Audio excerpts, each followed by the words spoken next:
بسم اللہ الرحمن الرحیم اللہم صلی وسلم علی عبدک ورسولک وحبیبک سیدنا محمد النبی الامی وعلی آلہ واصحابہ وبارک وسلم۔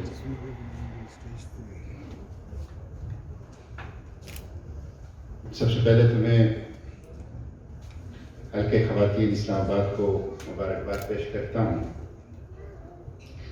کہ انہوں نے ایک بہت اہم موضوع جو گزشتہ ایک ہفتے سے پاکستان کے کنونشنل اور سوشل میڈیا کے اوپر چھایا ہوا ہے اور جو بین الاقوامی طور پر بھی سرخیوں میں ہے، اس کے اوپر یہ سیمینار رکھا اور اس کا عنوان مضبوط خاندان، محفوظ عورت اور مستحکم معاشرہ۔ یہ عنوان دراصل عورت کے تحفظ کا عنوان بھی ہے اور اس کے ساتھ ساتھ نسل انسانی کی بقا کا عنوان بھی ہے، تو میں ان کو شاباش بھی دیتا ہوں، خراج تحسین بھی پیش کرتا ہوں۔ یہاں بہت ثقیل باتیں ہوئی ہیں اور آپ لوگ کافی دیر سے بڑے انہماک سے اور بڑے شوق کے ساتھ یہاں پہ تشریف رکھے ہوئے بیٹھے ہوئے ہیں۔ میرا خیال ہے کہ میں آخری مقرر ہوں، تو یہ آخری مقرر ایک خوشخبری لاتا ہے کہ اس کے بعد آپ کی چھٹی ہونے والی ہے اور آپ کو چائے بھی ملے گی، تو میں کوشش کروں گا کہ آپ کے اور چائے کے درمیان زیادہ رکاوٹ نہ بنوں۔ لیکن میں سوچ رہا تھا جب آپ کے اس پروگرام میں آ رہا تھا کہ انسانی تہذیب کے عروج و زوال میں جو دو تین بنیادی فیکٹرز ہیں، اس میں سے ایک اہم فیکٹر عورت ہے۔ آپ تہذیبوں کی عروج زوال کی تاریخ پڑھیں تو اس میں ایک بنیادی رول جو ادا کیا ہے وہ یہ ہے کہ اس تہذیب میں عورت کو کہاں رکھا، عورت کو کون سا مقام دیا، عورت کو کس نظر سے دیکھا۔ یہ ایک بہت بڑا بنیادی فیکٹر رہا ہے قوموں کے عروج و زوال میں، اور اس تناظر میں اگر آپ دیکھیں تو تاریخی طور پر دو انتہائیں موجود ہیں، دو انتہائیں ہمارے اس زمانے میں، اور دراصل وہ ایک ہی چیز ہے۔ میں اس کو کہتا ہوں ایک ہے قدیم جاہلیت اور ایک ہے جدید جاہلیت۔ جاہلیت کس چیز کو کہتے ہیں؟ ایگنورنس۔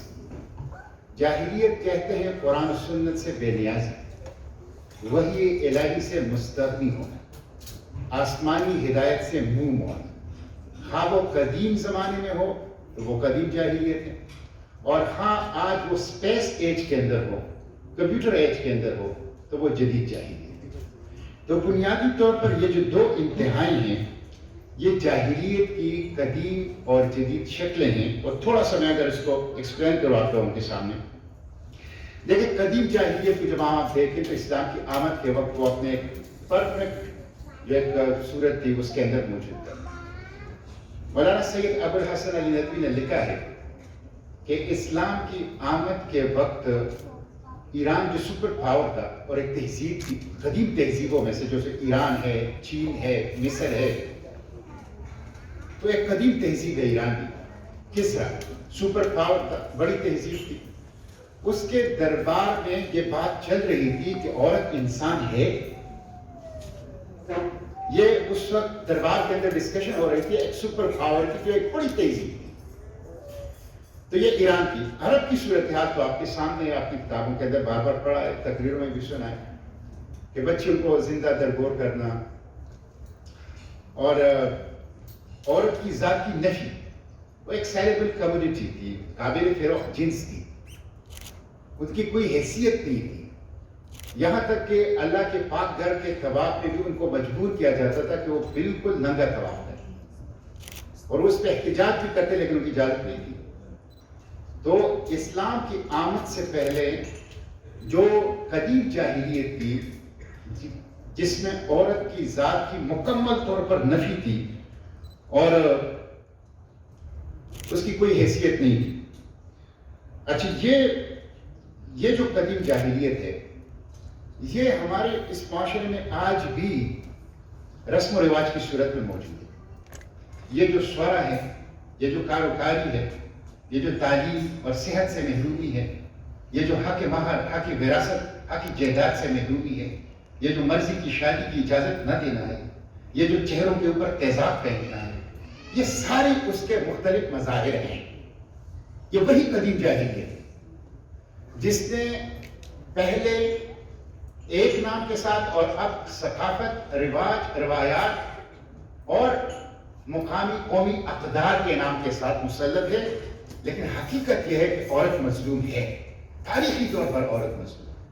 تو ایک چیز تو یہ وہ قدیم جاہلیت ہے جو کہ ہمیں تاریخی کتابوں میں نظر آتا ہے، اور آج بھی رسم و رواج کے نام پر اس کی کچھ جھلکیاں جو ہیں وہ ہماری سوسائٹی میں مختلف مظاہر اس کے نظر آتے ہیں. دوسری چیز ہے جدید جاہلیت. اور میں جس طرح کہا کہ جاہلیت دراصل اس چیز کا نام ہے کہ جب آپ اللہ اور اس کے رسول سے مستغنی ہو جائیں، وہی الہی اور آسمانی ہدایت سے بے نیاز ہو جائیں، اپنے عقل کو خدا بنا لیں، اپنے خواہش نفس کو خدا بنا لیں، اپنی مرضی کو خدا بنا لیں، جمہور کی رائے کو خدا بنا لیں، تو یہ جدید جاہلیت. ہاں وہ اس ایج میں ہے یا اس کے بعد جو زیادہ ترقی یافتہ زمانے آئیں گے اس میں ہو.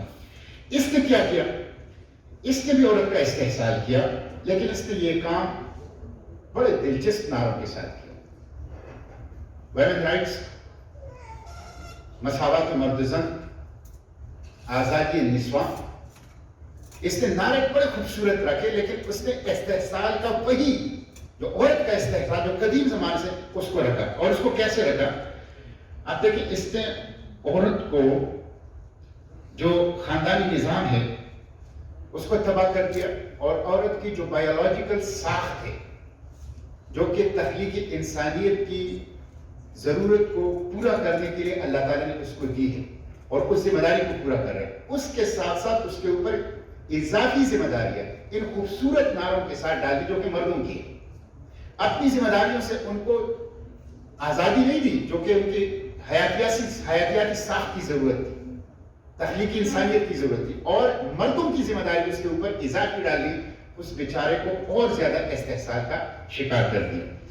آبجیکٹیفائی ہو گئی، کموڈیفائی ہو گئی، مارکیٹنگ ٹولز بن گئی، اشتہار بازی کی کام آنے لگی، اور اس کی نسوانیت کا جو ہے وہ استحصال. اور آپ دیکھیں، میں حیران رہ جاتا ہوں، یہ جو ویسٹ میں تحریک چلی می ٹو، آپ می ٹو کی تحریک کو دیکھیں، اس میں وہ خواتین ہیں جو معاشی طور پر بڑے مضبوط ہیں، ملینز آف ڈالرز ان کے اکاؤنٹس میں پڑے ہوئے ہیں، اور جو سماجی طور پر بھی بڑے مضبوط آئیکونز، لیکن وہ بھی می ٹو کا شکار اس تحریک کا حصہ ہے. اس کا مطلب یہ ہے کہ یہ جو ظاہری چکا چوند ہے اس کے اندر جب آپ دیکھیں تو آپ کو ایک مظلوم عورت نظر آئے گی، ایک استحصال زدہ خاتون عورت جو ہے وہ اس کے اندر نظر آئی ہے. اسی طرح آپ دیکھ لیں کہ مغرب کے اندر آپ امریکہ کی دیکھ لیں، ایک بہت بڑی سپر پاور گزشتہ 1945 کے بعد جو آفٹر سیکنڈ ورلڈ وار دنیا کی قیادت کر رہی ہے. 46 پریزیڈنٹس آئے ہیں، 46 صدور آئے ہیں امریکہ کے، ایک بھی خاتون، ایک بیچاری ہیلی آئی تھی، اس کو بھی شکست ہوئی. آج بھی جو لوگ ایکسس رکھتے ہیں انفارمیشن تک، وہاں پہ تنخواہوں میں، وہاں پہ کام کے دورانیے میں، یہ میں نے ابھی آپ کے اس مجلس میں آتے ہی یونائٹڈ نیشن کی رپورٹ پڑھی ابھی جو جاری ہوئی ہے کہ پورے گلوب میں صرف 6 ممالک ہیں جہاں حقیقت میں مساواتی مرد زن ہے، باقی نہیں ہے. تو یہ ایک سراب ہے، اور اس کو مجھے اس کی جو قیمت ادا کرنی پڑتی ہے وہ بھی. ابھی آپ دیکھ لیں، میں چین گیا تھا تقریباً کوئی 8-10 سال پہلے، 1 مہینے کے لیے رہا اسٹیٹ کیس پر. میں یہ واقعہ اکثر سناتا ہوں، سینٹ میں بھی سناتا ہوں، کسی کے پاس اس کا جواب نہیں ہوتا. جب آپ نے فطرت کی جو ٹریک ہے، جو سڑک ہے، اس پٹری ہے، اس سے ایک دفعہ عورت کو اتار دیا نا، پھر وہ اس پہ واپس نہیں چھوڑتی. مثلا 1985 میں ڈینگ سیاؤپنگ چین کا صدر تھا، اور ڈینگ کو جدید چین کا بانی کہا جاتا ہے. ماؤ نے آزادی دلائی تھی، لیکن کمیونسٹ کہتے ہیں کہ ماؤ نے غربت ختم نہیں کی، اور ڈینگ نے غربت ختم کر کے جو اوپننس کی پالیسی رکھی، اس سے جدید چین جو ہے ایک سپر پاور بن رہا ہے. تو ڈینگ نے ایک پالیسی اپنائی، سنگل چائلڈ. میں نے جب وہاں اس کو دیکھا مجھے بڑے دلچسپ قسم کی، شنگھائی بہت بڑا شہر ہے، 2 کروڑ آبادی ہے. شنگھائی کے میئر نے ہمیں بریفنگ دی، 7 ممالک کا ایک وفد تھا، اور انہوں نے کہا کہ ہم عورت کو اب انسینٹیو دیتے ہیں، ٹیکس ایگزیمپشن دیتے ہیں, اسپیشل ڈسکاؤنٹ دیتے ہیں مختلف چیزوں میں تاکہ وہ بچے پیدا کریں, لیکن وہ نہیں آ رہے. ہوا یہ کیا, جو ابھی میری بہن نے بات کی ڈاکٹر رخسانہ جبی نے, کہ جب بھائی نہیں ہوگا, جب باپ نہیں ہوگا, تو یہ کیسا معاشرہ ہوگا. یہی معاشرہ اس وقت چین کا ہے. 1985 میں, اس کو ذرا غور سے سن لی, ایک ماں باپ تھے, انہوں نے ان کو اجازت کی ایک بچہ پیدا کرنے کی, انہوں نے ایک بیٹا پیدا کیا.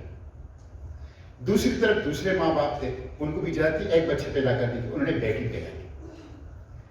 بیٹے اور بیٹی کی شادی ہو گئی تو 4=2, 4 سے 2 بن گئے. ان 2 کو اجازت دی ایک پیدا کرنے کی, تو 2=1, تو 4=2=1. تو اس وقت جو چین کا بندہ ہے نا, چین کا, اس کی نہ پھوپھو ہے, اس کی نہ خالہ ہے, اس کی نہ کزن ہے, وہ پرائیویٹ ملک ہے, اس کی کوئی سماجی لائف ہی نہیں ہے, وہ کوئی خاندان میں مشیر ہے, وہ احساسات سے غاری ہے, وہ بیچارہ نفسیاتی صحرا کے اندر ہے, ایک روحانی صحرا کے اندر ہے, اس کی کرب کا اندازہ آپ نہیں لگا سکتے. اچھا, یہ تو سماجی طور پر نقصان ہوا. اب جو معاشی طور پر ہوا, وقتی طور پر جو آپ عورت کو نکال دیتے ہیں گھر سے, کارخانے میں لگا دیتے ہیں یا دفتر میں لگا دیتے ہیں یا معیشت کے اس میں لگا دیتے ہیں جو اس کا خاص دائرہ ہے. عورت معیشت میں رول اس کا حق ہے, لیکن اپنے دائرے میں رہتے ہیں اپنے. لیکن جب آپ اسے مردوں کے ساتھ بلا تفریق دائرے میں لگا تو اس کا کیا ہوتا ہے؟ اس کا ہوتا یہ ہے کہ وقتی طور پر معیشت کا پہیہ انتہائی تیزی سے گھومنے لگتا ہے, انسان کو مسحور کر دیتا ہے, مسحور کر دیتا ہے انسان کو. لیکن اس کے بعد کیا ہوتا ہے؟ اس کے بعد اس کے اثرات آنے شروع ہوتے ہیں. یہ جو اکانومسٹ رسالہ ہے جس کو ویسٹ کا برین کہا جاتا ہے, میں نے ان کے آرٹیکل پڑھا چائنا کے اوپر. اس نے لکھا تھا کہ 2040 تک چین ترقی یافتہ ہونے سے پہلے بوڑھا ہو جائے. اچھی نہیں ہے. چین کی موجودہ ترقی کے اندر ایک ڈساسیو فیکٹر جو تھا وہ ان کی آبادی کی ینگ پاپولیشن. اس کو انہوں نے ٹرین کیا, اس کو انہوں نے پالش کیا, اس کو انہوں نے سکل دی. اور دنیا کی ہر چیز, جو بندہ کہتا ہے میرے لیے یہ موبائل 10 روپے کا بنا لو, وہ 10 روپے کے لیے وہ بنا لیتے تھے. جو کہتے ہیں میرے لیے 10,000 کا بنا لو, 10,000 کا بنا لیتے تھے. The largest exporter of the world. تو یہ ان کی آبادی کی وجہ سے. تو آپ کی جب آبادی آپ نے کھیل کر لی, تو اس کے بعد آپ کی صورتحال وہی ہو جائے گی جو اس وقت ویسٹ کی ہے, جاپان کی ہے, کہ وہ تاریخی وطن کے اوپر جو ایشیا سے افریقہ سے جاتے ہیں اس کے اوپر چل رہے ہیں. تو ایک یہ دوسری جاہلیت ہے, اس کو میں جدید جاہلیت کہتا ہوں. وہ بھی اللہ کی ہدایت سے مستغنی, یہ بھی اللہ کی ہدایت سے مستغنی. وہ اپنے مشرکانہ روایت کی وجہ سے, یہ اپنے عقل, اپنی فہم, اپنی دانش اور اپنی نفس اور اپنی مرضی اور اپنی جمہور کی اس کی وجہ سے ہے, دونوں ہی جاہلیت. اچھا, پھر آپ دیکھ لیجئے, ابھی 8 مارچ کو پورے پاکستان میں چیز ہو رہی تھی. سوئٹزرلینڈ نے ریفرینڈم کیا اور 51% رزلٹ کے ساتھ برقع کو بین کر دیا. پتہ ہے کتنے لوگ وہاں برقع پہنتے ہیں؟ Only 30. پورے سوئٹزرلینڈ میں صرف 30 خواتین برقع پہنتی ہیں. یہ کیسی برقع ہے, اس کی کتنی طاقت ہے کہ سوئٹزرلینڈ جیسا ملک صرف 30 خواتین کے برقعے کو برداشت نہیں کر سکا اور 51% اس کے ساتھ اس نے برقع بین کر دیا. ایمنسٹی انٹرنیشنل کا کل میں پڑھ رہا تھا, اس نے ٹویٹ کیا ہے اور انہوں نے اس کی شدید مذمت کی. صرف 30 خواتین کا برقع. اچھا, پھر اسی کے ساتھ کہے کہ ماسک ضرور پہننا ہے, ماسک پہننا ہے, برقع نہیں پہننا. یہ کیسی تہذیب ہے کہ جس میں فریڈم آف سپیچ تو آپ کو ہے, فریڈم آف ڈریس نہیں ہے. فریڈم آف سپیچ تو اس حد تک ہے کہ آپ قرآن کی جلاتے ہیں سڑکوں کے اوپر, آپ پیغمبر صلی اللہ علیہ وسلم کی شان میں توہین کرتے ہیں, یہ فریڈم آف سپیچ ہے. لیکن فریڈم آف ڈریس نہیں ہے. مجھے کیسے ڈریس اپ ہونا ہے یہ نہیں ہے. تو یہ جدید جاہلیت ہے. اچھا, ہم نے ان دونوں کو اس کا نقصان کیا ہوتا ہے؟ میں دیکھ صرف میری بہن نے بات کی, لیکن میں سمجھتا ہوں اقبال جو ہے اللہ تعالیٰ نے ہمیں ایک ایسی شخصیت دی ہے کہ اگر ہم ان کو پڑھے، ان کو سمجھے، وہ میرے خیال میں گزشتہ 200 سال میں واحد شخصیت تھے کہ جنہوں نے گزشتہ 1400 سال کی تفسیری لٹریچر اور اسلام کی لٹریچر کو پڑھا تھا، جذب کیا تھا، اور اس کے ساتھ ساتھ مغرب کے تمام جدید فلسفوں کو بھی جذب کیا تھا۔ وہ خود کہتے ہیں کہ عذاب دانش حاضر سے باخبر ہوں میں کہ میں اس آگ میں ڈالا گیا ہوں مثل خلیل۔ اس کے بعد انہوں نے جو اظہار کیا ہے نا، وہ خیر آپ نے، وہ خیر خصوصاً فارسی کے اندر یہ جو اس سے ہوتا ہے، مغربی تہذیب کو انہوں نے اس رخ کو دیکھا، انہوں نے چند اشعار میں اس کو رپورٹ کیا۔ وہ کہتے ہیں تہذیب فرنگی ہے اگر مرگ عمومت کیا کہتے ہیں؟ ماں بننے کا جذبہ۔ ماں، ایک عورت کے اندر فطری طور پر ایک جذبہ ہوتا ہے، ماں بننے کا جذبہ اور مامتا، یہ دو چیزیں ہیں۔ ایک ہے ماں، بچے کی پیدائش کا شوق، جذبہ، اور دوسرے پھر بچے کو پالنے کا جذبہ۔ یہ تہذیب فرنگی ہے اگر مرگ عمومت ہے حضرت انسان کے لیے اس کا ثمر موت۔ بالکل مہر لگائے۔ مغربی تہذیب گواہ ہے، چین گواہ ہے، ساری پرانی تہذیبیں گواہ ہیں، موت ہے یہ۔ جس علم کی تاثیر سے زن ہوتی ہے نازن، کہتے ہیں ایسے علم کو ارباب نظر موت۔ بیگانہ رہے دی سے، جو ابھی میرے بہنوں نے بات کی، بیگانہ رہے دی سے اگر مدرسہ زن ہے عشق و محبت کے لیے علم و ہنر موت۔ تو یہ وہ چیز ہے۔ اچھا، اسلام اس کے لیے آیا تھا، جو میری بہنوں نے بات کی، کہ ان تمام جاہلیتوں کو، خواہ وہ قدیم ہو جدید ہو، اس کو ختم کریں، اور اسلام کا جو اعتدال کا راستہ ہے، جو چشمہ صافی ہے، اس سے انسانوں کو ہمکنار کریں، اور یہ اسلام نے کیا۔ یعنی اس زمانے میں یہ کہنا کہ عورت کو حق جائیداد ہے، حق وراثت ہے، حق مہر ہے، مرضی کی شادی کا حق ہے، اس سے مشورہ لیا جائے گا، وہ فتویٰ جاری کریں گے، یہ بہت بڑی بات ہے چند سو سال پہلے۔ یعنی آپ دیکھ لیں، حضرت خدیجہ بزنس ویمن تھی، امپورٹ ایکسپورٹ کا کاروبار کرتی تھی۔ پھر آپ دیکھتے ہیں حضرت عائشہ صدیقہ رضی اللہ عنہ کے بارے میں 2210 احادیث ان سے روایت ہیں، مکثرین صحابہ میں سے ہیں، اور عبداللہ ابن مسعود، عبداللہ ابن عباس، عبداللہ ابن زبیر جیسے جلیل القدر صحابہ ان کے شاگرد ہیں، اور خود فرماتے ہیں ان کے بارے میں۔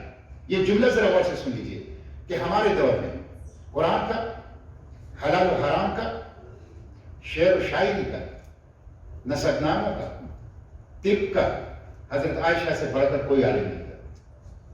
ذرا کینوس تو دیکھ لیجیے، ذرا اسپیکٹرم تو دیکھ لیجیے، قرآن کا، حلال و حرام کا، شعر و شاعری کا، طب کا، نسب ناموں کا، حضرت عائشہ سے بڑھ کر کوئی عالم۔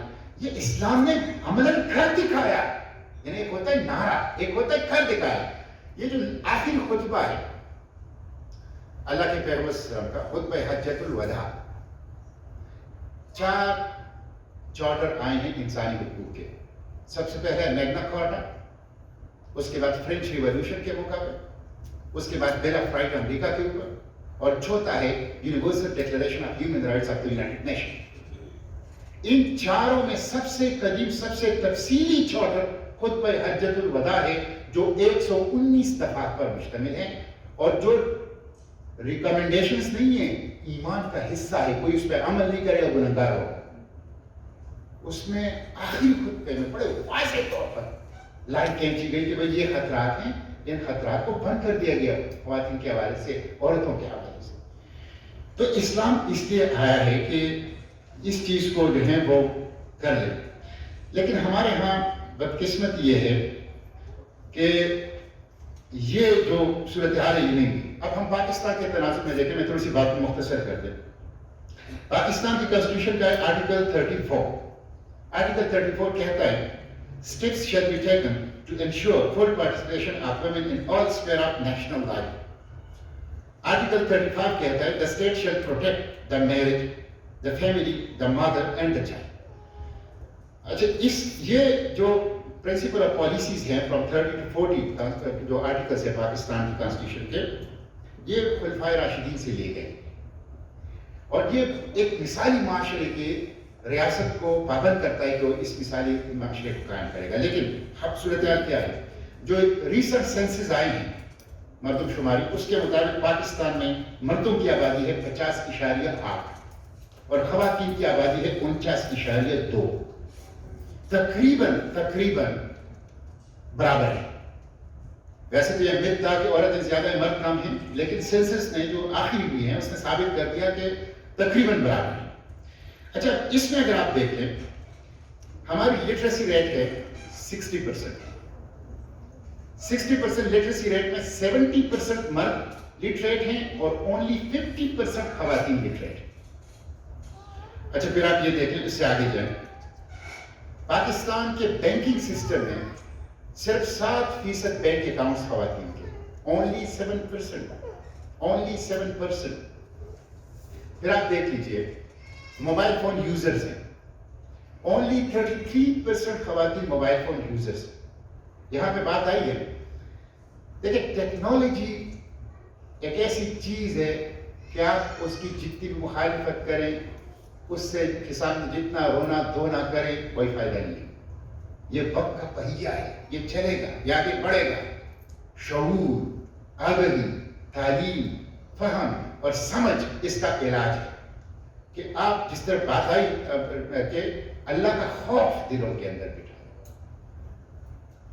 آزادی کے ساتھ ریسپانسبلٹی، اس کا احساس لوگوں کو دے کہ ہر آزادی احساسی ذمہ داری کا تقاضا ہے. تو ایک یہ ہے. پھر آپ دیکھ لیجئے ہمارے یہاں پاکستان میں عورت مظلوم ہے، یہ اعتراف کرنا پڑے گا. جب 50% تعلیم سے محروم ہیں، 60% کے بینک اکاؤنٹس ہیں، 33% موبائل فون یوزرز ہیں، اور پھر جیلوں میں کیا ہو رہا ہے؟ پشاور کے جیل سے میں نے اعداد و شمار دیے، 96 خواتین اپنی 33 بچوں کے ساتھ اس جگہ پہ جیل میں رہائش رکھ رہی ہیں جو 30 بندوں کے لیے بنی. کیا ظلم نہیں ہو رہا اس معاشرے میں خواتین کے ساتھ؟ ہو رہا ہے. اور تعلیم، صحت میں جو national commission on the status of women ہے، اس کی ریسرچ جو رپورٹ ہے اس کے اوپر میں نے سینٹ میں ڈیٹیل سے پڑھ کے اس کا جو اچھی چیزیں تھی، اس میں جو نیگیٹو چیزیں تھی، اس میں جو میں نے تجاویز جو میں نے دی تھی، اسی میں نے یہ بات کی تھی کہ دیکھیں آپ کی تعلیم تک رسائی خواتین کی نہیں ہے، صحت تک رسائی خواتین کی نہیں ہے، شناختی کارڈ تک نہیں ہے.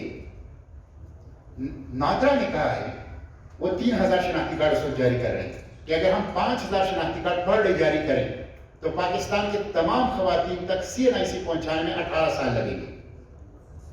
اب جو خواتین بیچارے CNIC سے محروم ہیں تو وہ تو اپنی قومی شناخت سے محروم ہیں، وہ صحت تک رسائی کیسے حاصل کریں گے؟ وہ اسٹیٹ فیسلٹی سے استفادہ کیسے کریں گے؟ وہ تو سفر نہیں کر سکتے. یہ محرومیاں ہیں. پھر سورا بھی ہیں، کاروکاری بھی ہیں، تیزاب پھینکنا بھی ہیں اور ظلم بھی ہے. لیکن یہ کیوں ہے؟ یہ کسی مولوی کی وجہ سے نہیں ہے، یہ کسی مدرسے کی وجہ سے بھی نہیں ہے، یہ اسلام کی وجہ سے بھی نہیں ہے. یہ دراصل سیکولر طبقات کی وجہ سے. وہ سیکولر طبقات کہ جنہوں نے 74 سال اس ملک کے اوپر حکومت کی، سیاہ و سفید کے مالک رہے، کبھی کھل کر اور کبھی ماشاء اللہ کے ساتھ مل کر. لیکن وہ اتنا نہیں کر سکے کہ قومی شناختی دستاویز خواتین تک پہنچا سکے. ان کو کم از کم اپنا قومی شناخت دے دے. تو یہ احساسی محرومی تو ہے اور یہ موجود ہے پاکستان کے اس سوسائٹی کے اندر. اچھا، اس کے ذمہ دار یہ طبقہ ہے، حکمران طبقہ ہے، حکمران ٹولہ ہے، جنتا ہے. انہوں نے ریاستی وسائل کو اس کام کے لیے استعمال نہیں کیا. انہوں نے خواتین کو محروم رکھا ہے اپنی حقوق سے. انہوں نے ظلم کیا خواتین کے ساتھ. اس کی وجہ سے آج ہمارے خواتین مختلف قسم کے مسائل کا، مشکلات کا، تکالیف کا شکار ہیں، ظلم کا شکار ہے.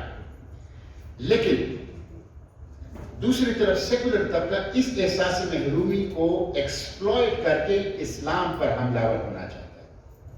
میں نہیں چاہتا تھا کہ یہاں بہت زیادہ بات ہوئی عورت مارچ کی. چھوٹا سا ٹھولا ہے، فارن فنڈڈ ٹھولا، ایک مینورٹی ہے اور اس کا یہاں کے کلچر سے کوئی تعلق نہیں ہے، اسے حقوق نسواں کے ساتھ اس کا کوئی تعلق نہیں ہے، اس کا کوئی لینا دینا ان چیزوں کے ساتھ نہیں ہے. لیکن یہ اپنی جرم کو، جو سیکولر طبقہ ہے، اپنے جرم کو اٹھا کے اس انداز سے پیش کرتا ہے کہ دینی طبقات کے اوپر اس کو چسپا ہے۔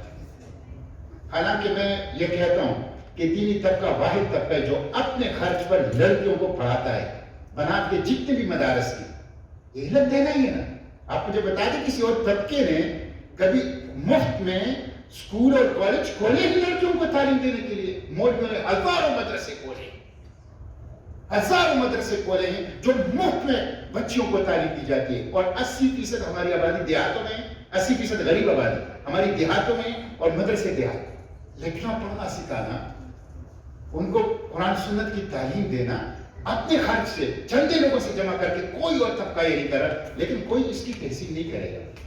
تو میں سمجھتا ہوں کہ جو کچھ یہاں پہ مارچ کے اندر وہ، میں نے تو اکثریت میں بات کرنے کی کوشش کی لیکن مجھے انہوں نے پورا بولنے کا موقع نہیں دیا۔ یہ تو دراصل ثقافتی دہشت گرد ہے جو ہماری تہذیب کے اوپر خودکش اور ڈرون حملے کرتے رہتے ہیں، اور ان کا کوئی حقوق کے ساتھ لینا دینا۔ میں آپ سے درخواست ہے کہ آپ دو کام کریں۔ ایک کام آپ یہ کریں کہ آپ بڑے پیمانے پر اسلام کا پیغام پہنچائیں، بڑے پیمانے پر اسلام کا سادہ الفاظ میں، اور اسلام نے جو حقوق دیے ہیں اس پر اصرار کریں، اس پہ سختی کے ساتھ بات کریں، سختی کے ساتھ بات کریں اس کے اوپر۔ اسلام نے اس کے اوپر کوئی کمپرومائز نہیں ہونا چاہیے۔ کبھی کبھی ہم ان حقوق کے اوپر اس طرح نہیں بولتے، اس طرح طاقت کا اظہار نہیں کرتے جو اسلام نے دیے اور لوگ نہیں دے رہے۔ جو اسلام نے دیے ہیں اسے ہر صورت میں ریاست کو بھی دینے ہوں گے، افراد کو بھی دینے ہوں گے، اس کے اوپر کوئی کمپرومائز نہ کرے، اس پہ سختی کرے، اس پہ بہت تیز آواز، اونچی آواز کے ساتھ بولے۔ اور دوسرا کام آپ یہ کریں کہ جو ظلم ہو رہا ہے عورتوں کے اوپر، اور ہو رہا ہے وہ سیکولر طبقے کے لیے نہ چھوڑیں، اس پہ آگے بڑھ کر ہیرابل دستہ بن کر ہر مظلوم عورت کا ہاتھ تھامے۔ کسی کے چہرے پر تیزاب پھینکا جائے، جماعت اسلامی حلقے خواتین اس کی محافظ اور پشتیبان۔ کوئی شورا، کوئی کاری کے خلاف سب سے طاقتور کیمپین آپ کی ہونی چاہیے۔ روکیں، پہنچیں، لیگل ایسپیکٹ کو لے لیں، مکمل طور پر ایک لیگل سیکشن پارلیمنٹ لیجسلیشن کے سیکشن کو لے لیں، ایسی لیجسلیشن تجویز کریں، پروپوز کریں جو اس حوالے سے مؤثر کردار ادا کریں۔ سوشل اور کنونشنل اور سوشل میڈیا کو لے لیں اور اسٹریٹ پاور کو موبلائز کریں۔ یہ 4 ایسے فرنٹس ہیں کہ اس کے اوپر آپ مظلوم طبقے کی آواز بنیں گے۔ دیکھیں، یہ جتنے بھی لوگ ہیں جب مظلوم ہوتے ہیں نا، وہ یہ چاہتا ہے کہ کوئی میرا ہاتھ تھامے، وہ یہ نہیں دیکھتا کہ کون ہے، وہ یہ دیکھتا ہے کہ کون میرا ہاتھ تھام رہا ہے۔ تو یہ ہاتھ تھامنے والا آپ ہونا چاہیے، اسلام کا تقاضا ہے۔ جب آپ ہوں گے انشاءاللہ، پھر کوئی پاکستان کے خواتین کو حقوق سے محروم رکھ کے، جرم کر کے، اپنے اس جرم کو پھر خواتین کے ایکسپلائٹیشن کے لیے اسلامی تہذیب کے خلاف استعمال نہیں کرے گا، آپ کے خلاف استعمال نہیں کرے گا، پھر انشاءاللہ یہ مسائل بھی حل ہوں گے اور اسلام کے دائرے میں ہوں گے، اسلام کے دیے ہوئے فریم کے اندر، اس کے اندر ہوں گے۔ تو میری آپ سے درخواست ہے کہ اس حوالے سے یہ جو 2 فرنٹ اسٹریٹجی ہے، اس پہ آپ لوگ آگے بڑھ کے وہ کام کریں۔ میں اقبال کا فارسی کلام پڑھتا ہوں، وہ مجھے بہت زیادہ پسند ہے۔ اس کے اندر جو معنی ہیں، اس کے اندر جو معارف ہیں، بہت زیادہ ہے۔ اور سچی بات یہ ہے کہ جو ان کا اردو کلام ہے وہ پرائمری اسکول کے طلبہ کے لیے، جو ان کا فارسی کلام ہے وہ یونیورسٹی لیول کا ہے۔ اصل کلام جو اس کا ہے وہ فارسی ہے، لیکن بدقسمتی سے لوگ فارسی بھول چکے ہیں۔ انہوں نے حضرت فاطمہ رضی اللہ عنہا کو رول ماڈل بنایا، اور انہوں نے کہا ہے کہ امت کے خواتین کو حضرت فاطمہ کو سامنے رکھ کے اپنی تعمیر و تشکیل کرنی چاہیے۔ ایک تو یہ کہ وہ اللہ کے پیغمبر کی بیٹی تھی اور چھوٹی بیٹی تھی، اور جس انداز سے محبت کرتی تھی اپنے والد گرامی سے، اور جس طرح ساتھ دیتی تھی، یعنی شادی ابی طالب میں چھوٹی عمر میں 3 سال تک بھوک اور پیاس کے حالت میں اپنے والدین کے ساتھ رہی۔ پھر وہ اہلیہ کی بیوی تھی اور حضرت علی رضی اللہ عنہ کی بیوی تھی۔ اس حوالے سے جو انہوں نے صبر، استقامت اور تسلیم و رضا کا جو ایک نمونہ چھوڑا ہے، پھر وہ حسنین، حضرت امام حسین، حضرت امام حسن، ان کی والدہ تھی، اور جس طرح ان کی تربیت کی کہ وہ امام بن گئے. تو یہ تینوں پہلوؤں سے اقبال کہتے ہیں کہ وہ ایک ماڈل مسلم خاتون تھی، اور مستقبل کی اسلامی تہذیب کو اپنی خواتین کی تعمیر و تربیت ان کے ماڈل کو سامنے رکھ کے کرنا چاہیے. انہیں پہ میں ختم کرتا ہوں، 2-3 اشعار ہیں ان کے. اقبال کہتے ہیں کہ رشتہ آئین حق زنجیر پاس، رشتہ آئین حق زنجیر پاس، میرے پاؤں کی زنجیر ہے رشتہ آئین حق، دین اسلام کا رشتہ. پاس فرمانی جناب مصطفیٰ، اور میرے پاؤں کی زنجیر ہے اللہ کے پیغمبر صلی اللہ علیہ وسلم کا یہ فرمان. ورنہ گردد تربتش گردید میں، ورنہ تم مجھے دیکھ لیتے کہ میں حضرت فاطمہ کے قبر کا طواف کرتا، سجدہ برخا کی اوپا شیٹ میں، اور تم مجھے دیکھتے کہ میں ان کے قبر کے خاک پر سجدے کرتا.